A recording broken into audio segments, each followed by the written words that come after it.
Hello again. So I want to talk about one more brief topic before we're done talking about acetals, and that's how to remove an acetal once it's on. So just like we said before, if you want to make an acetal or a ketal, all you have to do is add an alcohol and catalytic acid to either an aldehyde or a ketone. But what I didn't mention is that this process is actually in equilibrium. So that means this arrow that's going forward here actually has a reverse arrow.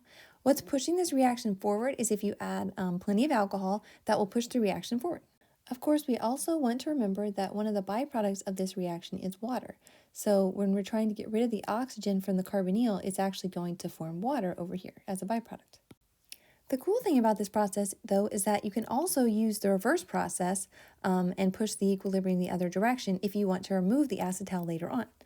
That's actually what makes acetals such great protecting groups. If you're trying to do some other chemistry on a different functional group, you can protect your carbonyl, and then whenever you want to, all you have to do is add acidic water and it will take the acetal back off.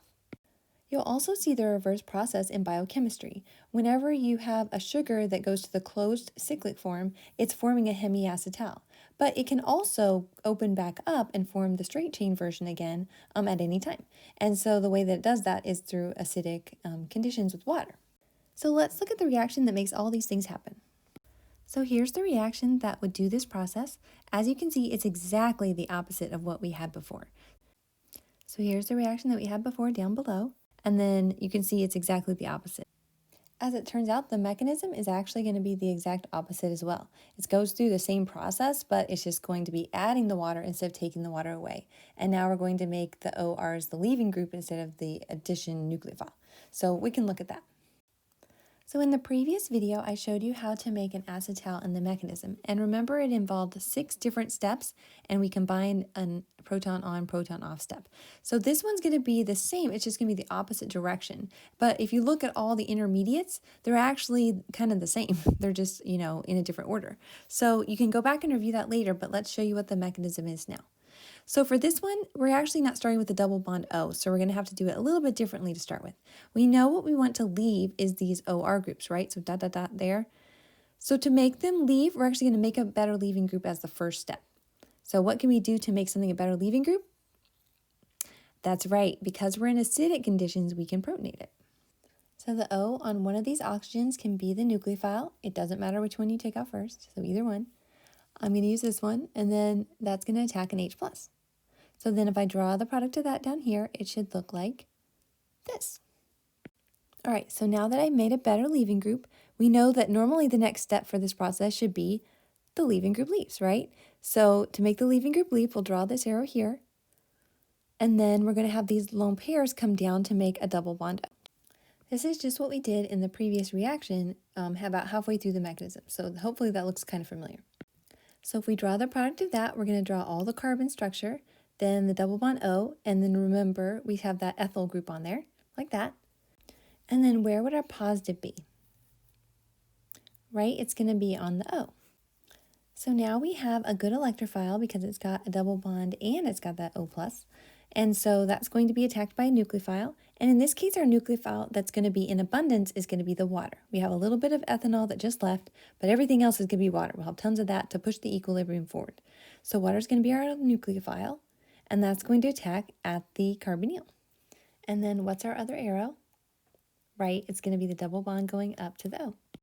So now let's draw that product. So we draw the carbon structure. We've got our O carbons on the top, and then our water attached at the bottom. So now we know what we want to keep and what we want to get rid of. So what we want to keep is the OH, right? So we need to make that not a good leaving group. And what we want to get rid of is the O with the carbons on it. So we need to make that a better leaving group. So let's add those 2 steps here. First, to make this not a leaving group, we need to do this. Then to make this a better leaving group, what do we need to do? Add the H+ again, right? So now let's draw that product. Basically just what we had before, except at the top, I'm going to have an extra H, and on the bottom, I'm going to have lost an H and a charge. So now we've made something not a leaving group and made a better leaving group. What do you think the next step would be? Right? We made a better leaving group, so now the leaving group is going to leave, so we'll draw that arrow. And every time we do that next to an oxygen, we need to make those lone pairs come in, just like that. And then what would that make? Let's draw it up here. Right, it's going to make a double bond O with an H, so it looks almost like our product, but we just have one more step. Again, I flipped it so the O that was here on the bottom is now on the top, but it's the same product. All right, and then the last thing we're going to do is a strong acid-base reaction. So we just need to make that H plus come off. Since we're in acidic conditions, you don't have to show the base that comes to get the hydrogen. So we'll just draw it like this, and then you're done. So again, looking back at this mechanism, we have the same kind of thing that we had before, just the opposite order. So if I count these, I've got 1, 2, 3, 4, 5, 6 different steps.